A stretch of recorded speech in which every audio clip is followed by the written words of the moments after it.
I'm Melissa Shanahan, and this is the Law Firm Owner Podcast, episode number 200.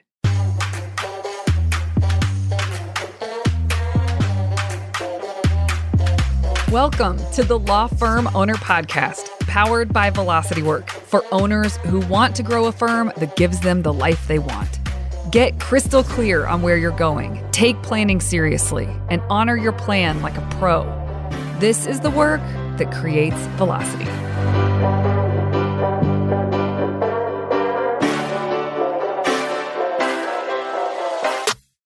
Hey everyone, welcome to the 200th episode of the Law Firm Owner Podcast. I am just thrilled that you're here and tuning in. Today is going to be part 2 of a series that we're doing to bridge over the 200th episode. This is the second in the series, and this series is all about consistency and breaking down and really getting underneath the topic of consistency so that you can make the strides and the headway towards the things that really matter to you in a sustainable way.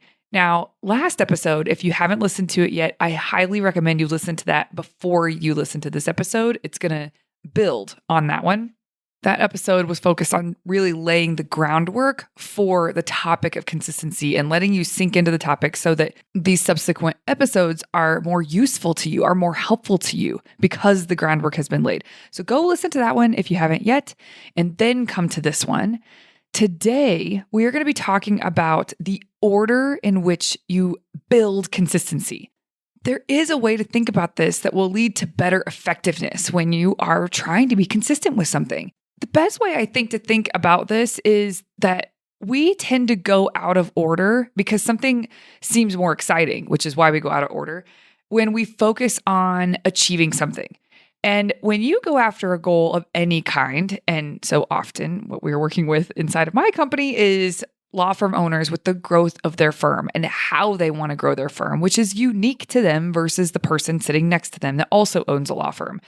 And it's easy to get caught up in focusing very hard on the wrong thing in order to achieve whatever it is that you actually do want to achieve. And the reason that it's the wrong thing is because it's out of order.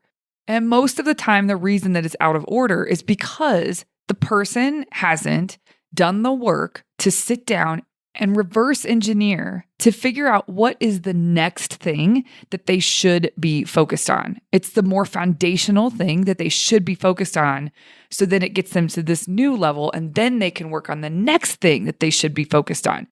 If you've been listening to this podcast for any length of time, you have heard me talk about before that the smartest people on the planet are always reaching for the next rung on the ladder, but they know it's not about that next rung, it's about the stretch.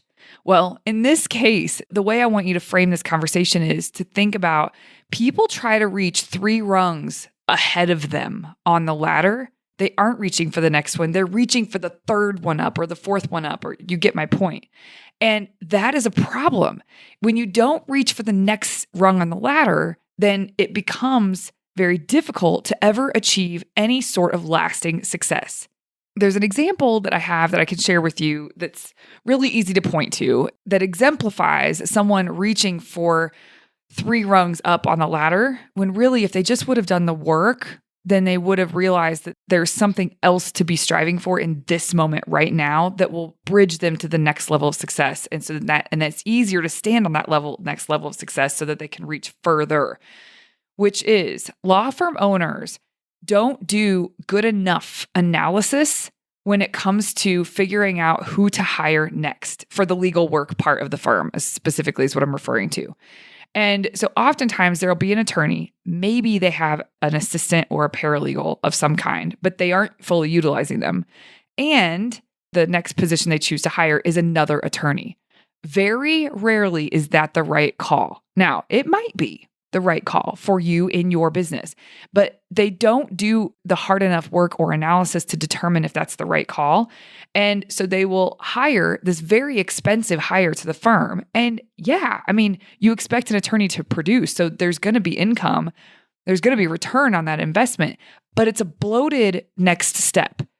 A next step, if you really thought through all the scenarios of what you could do next, the next step could have had a higher ROI on the spend. and on the investment on the next hire.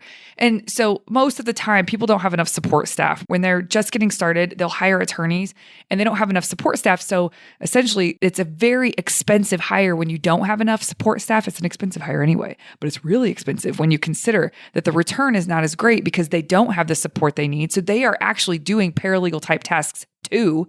And so you are paying them to do paralegal type tasks plus the attorney type tasks. But usually people feel so stretched, or there's a reason that they're just making that next hire. They want relief as fast as possible.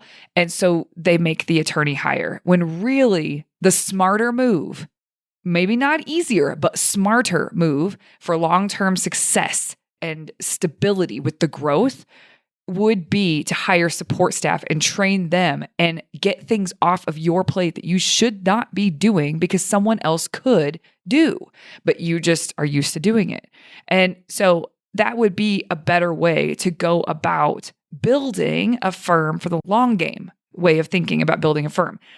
So when I think about this, I immediately often, when I was writing this outline for this podcast, I thought about Naval Ravikant. If you don't know who he is, he's the founder of AngelList, and more throughout his life, he becomes a deep thinker that produces content to get other people to think deeply as well about really important things in their own worlds and their own lives. And one of the things he talks about a lot, whether it's business or otherwise, is first principles thinking.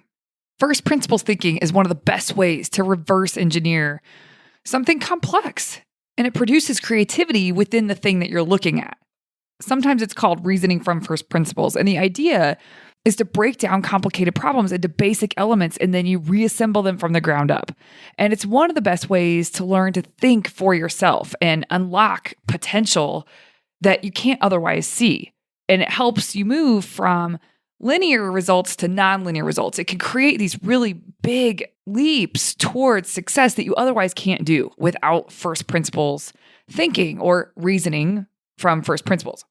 Shane Parrish wrote a really great article about first principles. And one of the sentences he has, or one of the paragraphs he has in his article is this: reasoning by first principles removes the impurity of assumptions and conventions. What remains is the essentials.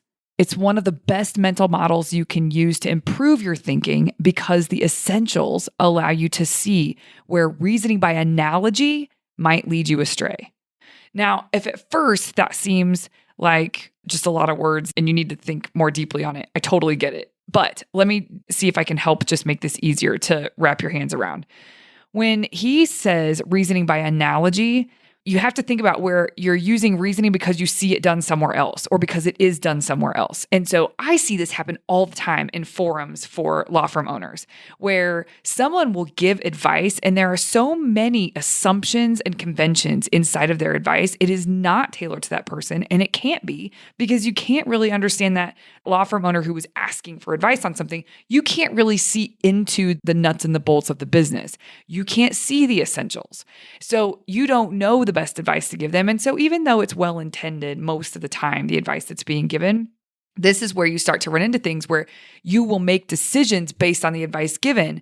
And that is reasoning by analogy. That is making decisions by analogy versus actually doing the reverse engineering and getting down to the essentials for you and for your situation specifically. And when you do that, it allows you to think differently about how to approach the issue or problem that you're having instead of using your reasoning by analogy. And that can lead you astray. I see it lead people astray all the time. I did X because he did X and he has a really successful firm. Not a good reason to do X, right? So that is something I see a lot. Hopefully that helps you sink your teeth into what I mean and what he means in this article about improving your thinking, because the essentials allow you to see where reasoning by analogy can lead you astray. He also does a great job to provide an example of what this could look like. And so I'm going to read an excerpt from that article here. He's actually sharing something that he learned from a man named Tim Urban, who is a writer. Tim Urban says, "It's like the difference between the cook and the chef. While these terms are often interchangeably used, there is an important nuance. The chef is a trailblazer, the person who invents the recipes. He knows the raw ingredients and how to combine them. The cook who reasons by analogy uses a recipe. He creates something, perhaps with slight variations, that's already been created. The difference between reasoning by first principles and reasoning by analogy is like the difference between being a chef and being a cook. If the cook lost the recipe, he'd be screwed. The chef, on the other hand, understands the flavor profiles and combinations at such a fundamental level he doesn't even use a recipe. He has real knowledge as opposed to know-how. I love this because this really does a great job of explaining why it's not a good idea to just hire the attorney next because that's what this person over here did who seems to be really successful.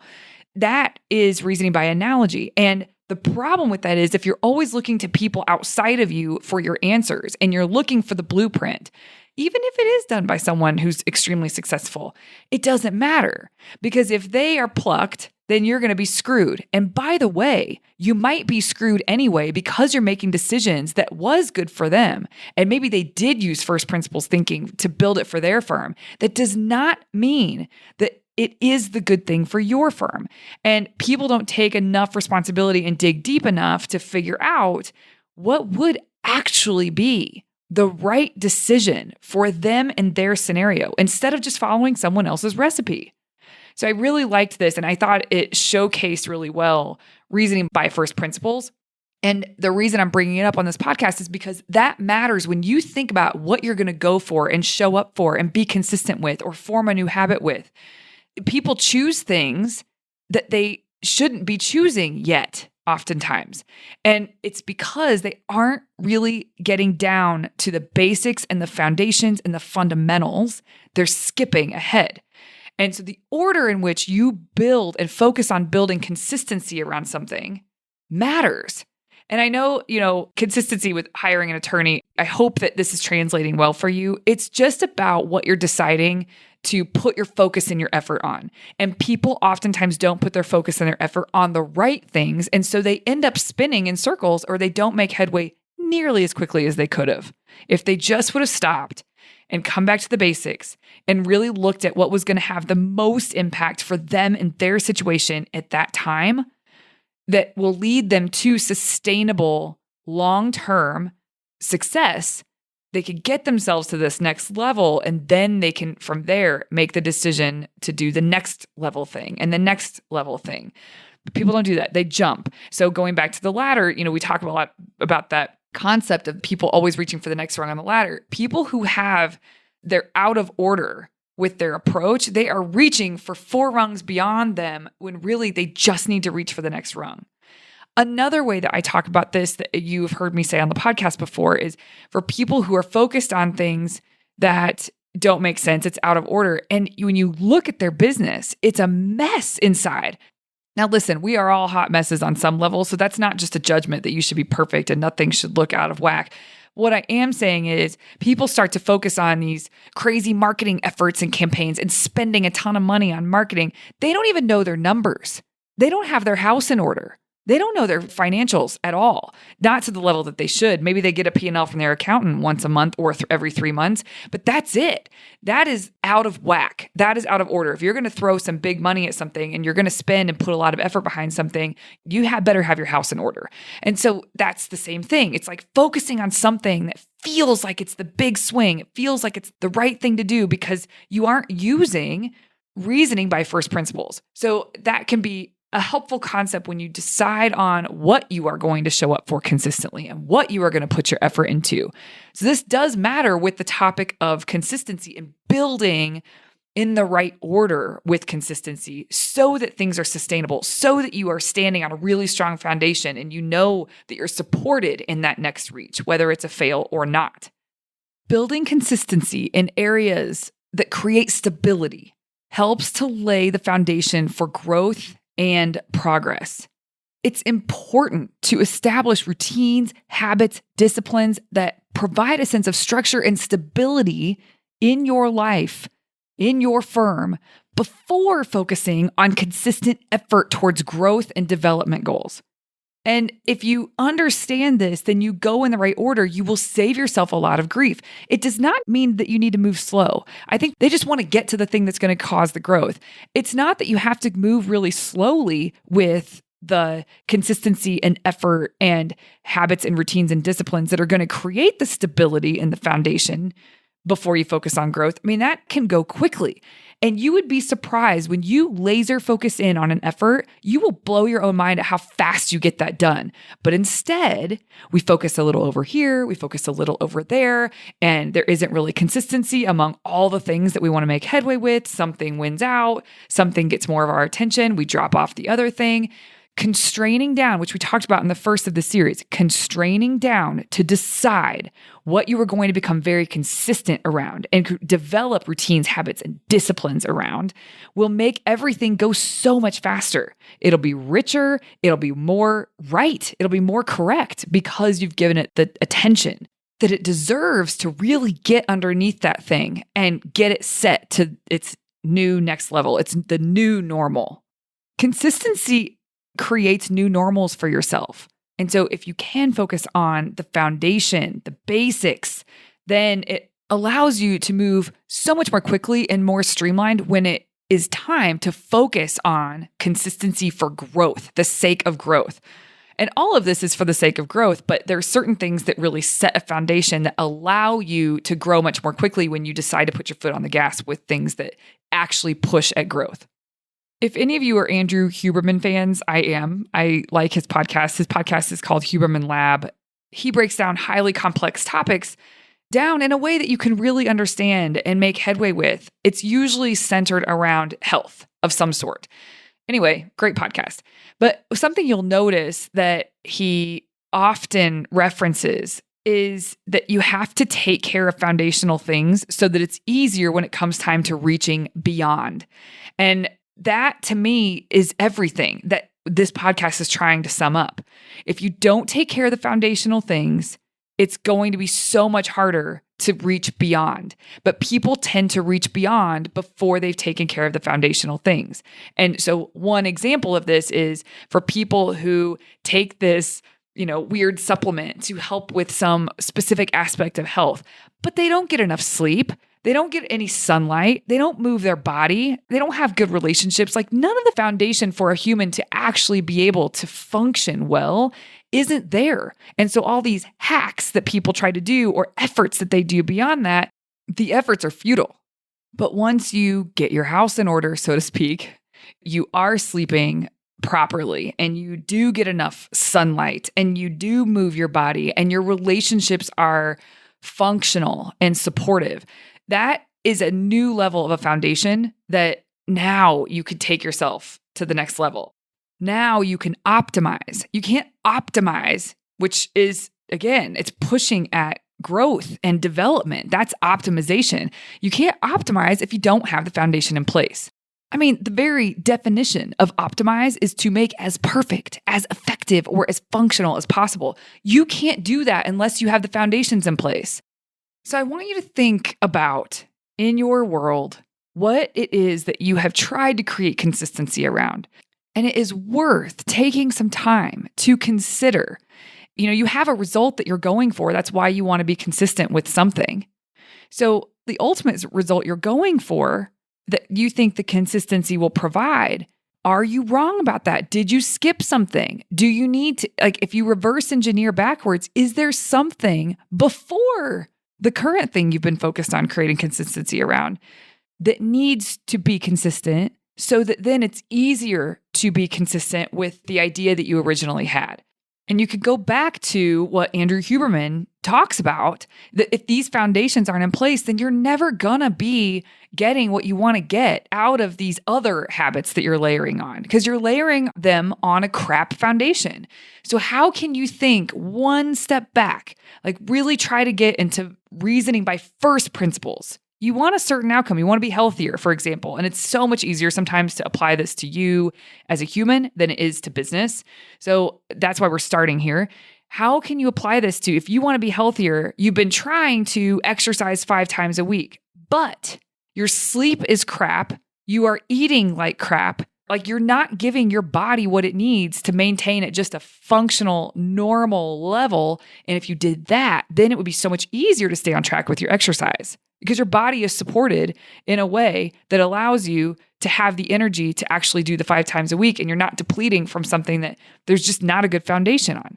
So how can you think about that? What have you tried to be consistent with in your own world, business or life, that you keep failing at? There's a really good chance that you actually aren't underneath it enough. You aren't first principles enough with the thinking about what you should be consistent on. And most people don't do that because it doesn't feel exciting. There's no thrill. But I'm telling you, the people who are most successful, they focus on the boring things. They do the boring things. They do the work, the we things. If you listened to the podcast a long time ago, we had about the we things. It's the very unsexy stuff that's underneath the success.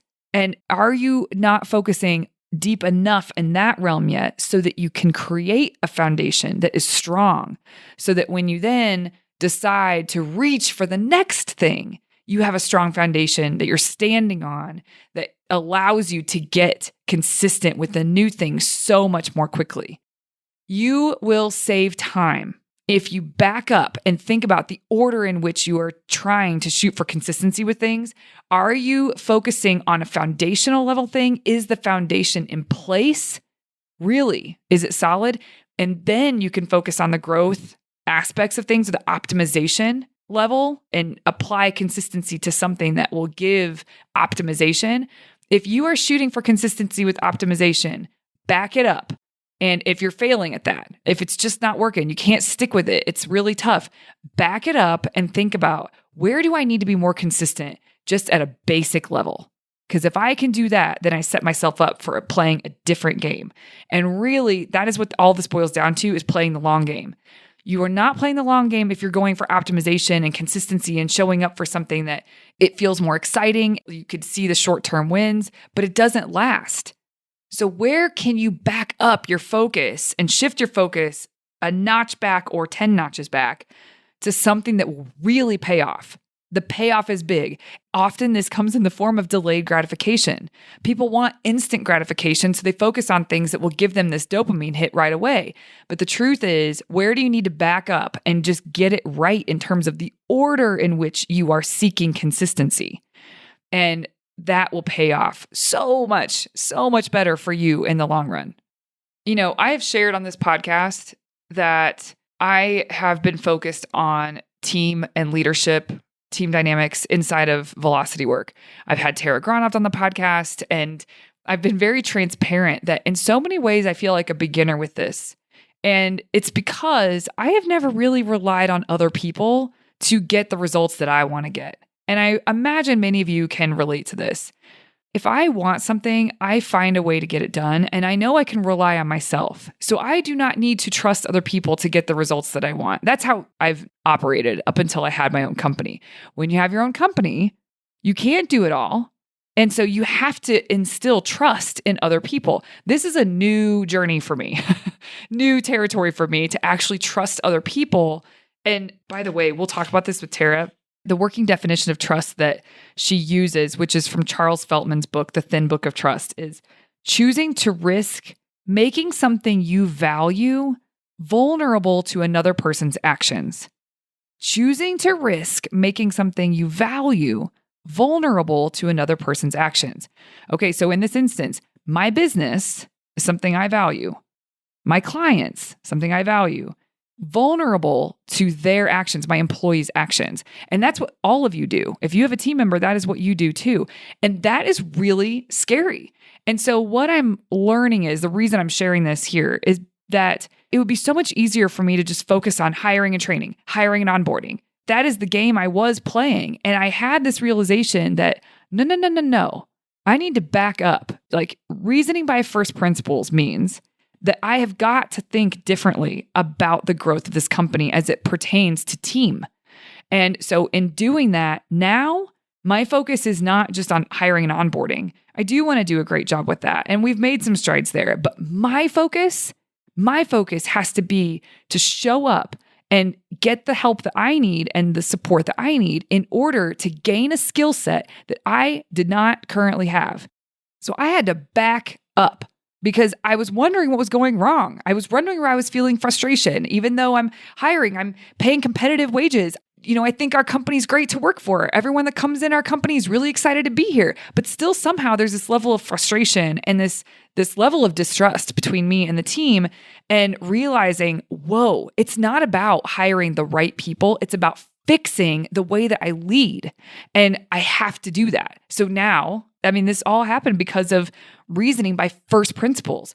I back up and I know my effort needs to be there.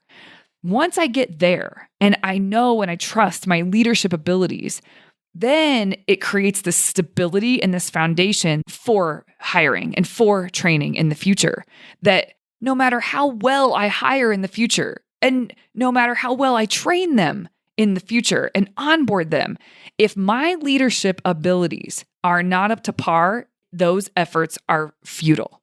And that's what I mean. So I had to go back to this. So now when I'm focused on consistency and discipline and showing up in something, it is this. And it's not the fun thing for me. What feels fun and more immediate gratification is paying a person that you believe in to come into the organization and give you help. And the truth is, if I run that game without focusing on the leadership aspect of this and becoming the kind of owner I need to be in order to create a foundation that allows team retention and allows for more trust inside of the organization and allows for a better client services and customer service, all the things that I want, I have to focus here. This is reasoning by first principles. And trust me when I say I don't want to. I do want to because I know the long-term payoff, but it is so hard for me to hold my focus here because it's not fun for me. It doesn't matter. It's required for the long-term success. So that's an example of where I'm trying to show up consistently and be better consistently because I know it's the winning factor. It's the success factor. Whereas hiring seems short-term, like it's going to get me more help, so I should just swing at that. It doesn't really work that way. And I understand that on a deep level. And so I've got to shift my focus. So I'm asking you all, where can you sit down and look at where are you not focused deep enough, early enough in the order of things? And where do you maybe need to make some shifts in your personal life or inside of the firm? As we round out this episode, I have a list of things, or I have some things to say about the ramifications of focusing on consistency with growth before you first create a consistency with the foundational things that provide stability. And so the final thoughts I want to share here on this, and this really is to serve as why and to state a case on why you should focus on the foundational things first, is that focusing solely on consistency with growth before establishing consistency with foundational things that actually provide stability, that leads to burnout. It leads to frustration. It leads to a lack of progress towards goals. It has you feeling like you're spinning in your results. It's like taking 1 step forward and 2 steps back, or sometimes it feels like taking 7 steps forward and then 14 steps back. It feels a little more drastic. But without that focus on the stability, like without that stable foundation, it's so difficult to maintain consistency in other areas of your life or in other areas of your firm. And that leads to the cycle of inconsistency and lack of progress because you are struggling so much that it's like flame up and you flame out. And then you get motivated again and you flame up and you flame out. The consistency doesn't stick. And also, neglecting the foundational areas can have significant negative impacts on your overall well-being, your mental health, and maybe not just for you, but those around you. If you're working in a firm and there's team dynamics at play, that's not just you, but certainly I can speak from an owner's perspective and having worked with so many law firm owners, this pattern of flaming up and flaming out, which means you're really just not focused on the basics, the small enough thing yet, that can lend itself to depression, anxiety, and that has compounding effects on everything else in your world. Those around you, the other results you're shooting for, the engagement that you have with the work in front of you. There's a real ripple effect to that. And it is pretty detrimental to yourself and to the business. And so I just want to offer that if for no other reason, focus on the basics and the foundation first before you focus on growth and pushing at growth and showing up consistently for that. Focusing on the basics first will ensure that you are more fulfilled all along the way. And so I hope that this podcast can serve as some sort of a reset for those of you who need a reset in terms of where your focus needs to be with your decisions around what you want to build, discipline and habits and routines and consistency around something. I hope it shifts it into the right direction for you. And listen, once the foundation is taken care of, and I'm not talking perfection, I just mean really the house is in order, the foundation is stable, then go for it, my friends. Push at things that are riskier, push at things that are growth. If you go in that order, it's going to be so much more efficient. Your journey will be more efficient. It will be more streamlined. You will get where you want to go so much more quickly. So what is your next rung on the ladder? When you're reaching for things, how can you make sure that you're reaching for the next rung so that you get there and then it allows the next level of success to be there? And then you reach again. When people skip rungs and they try to reach 3 or 4 ahead, which no one does on purpose, by the way. No one is intentionally doing that. It's unintentional. So how can you get intentional, reach for the rung in front of you instead of way up high? Because you trust you will be reaching for that way up high rung at some point. It just doesn't need to be now. Build the foundation. And people who want to jump ahead, it's almost like they don't trust that they'll ever be able to be in the place where they get to reach for that thing. No, have patience, delayed gratification. Get your house in order, focus on foundation, focus on stability, and showing up with consistency for those things will make it so that you can thrive when you are showing up for consistency for the bigger pushes in terms of growth that will stack on top of your foundation. And when you do that, it means that your well-being and the well-being of your firm will remain intact, regardless of the pushes that you make and of the risks that you take. And that is something that's really powerful and special to know that and to trust that foundation underneath you. It means you can move faster, you can optimize, you can put things into place that will have bigger effects because the foundation is in place. And so I don't know where you are on your journey, but where can you have a look at where your order is mixed up and you need to actually put focus on the most important things that are going to build stability, true stability. And from there, then you can show up with consistency and with effort and commitment towards growth, stability, then growth. All right, everybody, have a wonderful week. Thank you for tuning in to the 200th episode of the Law Firm Owner Podcast. I'll see you here next week with the third in the series of 4 on consistency. Hey, you may not know this, but there's a free guide for a process I teach called Monday Map, Friday Wrap. If you go to velocitywork.com, it's all yours. It's about how to plan your time and honor your plans so that week over week, more work that moves the needle is getting done in less time. Go to velocitywork.com to get your free copy.